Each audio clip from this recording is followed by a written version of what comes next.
Hello guys, magandang gabi po sa ating lahat.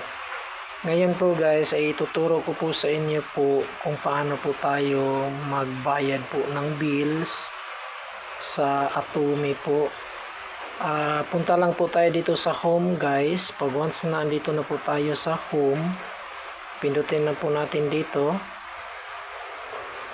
yung bills, and then once na andito tayo sa bills guys, dito pindutin natin itong unbilled, at dito guys ay may nahiram po ako. And then since po guys ako po yung ano ko, yung bill date ko ay 17, and then plus 10 days, yung due date ko po 10 days po.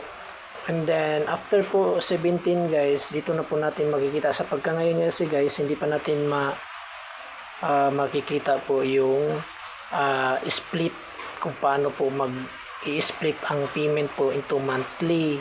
Kaya ang gagawin po natin dito guys, after 17 bill date ko po, doon po sa 18 ay papadalhan po ako. Sa ngayon po hindi po mag-reflect po dito, kaya ang gawin po natin guys, paano po bayaran ang bill po natin.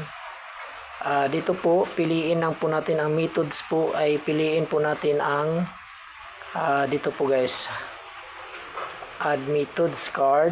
Dito basahin po natin ang available methods po, P-bills via e-wallet. Yan po ang pindutin niyo po guys.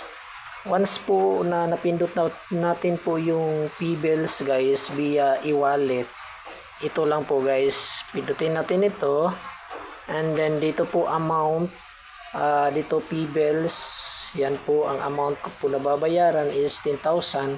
Itong nasa baba guys na number, yung reference number, yan po ang i-copy paste niyo po dyan, copy paste. And then dito sa baba guys ay mayroon pong instruction kung paano po magbayad, how to pay. Ayan po guys, pindutin, ayan po, basahin po natin. Open your e-wallet app, yung which is yung GCash nyo po, and then tap bills, itap nyo po ang bills, then tapos or pay bills, then tapos i-search po natin ang Atome. Ayan po, using search button, and then i-enter po natin yung required fields po. Yung reference number, ito po nasa itaas po guys. Once po na input na po natin doon, ay yung customer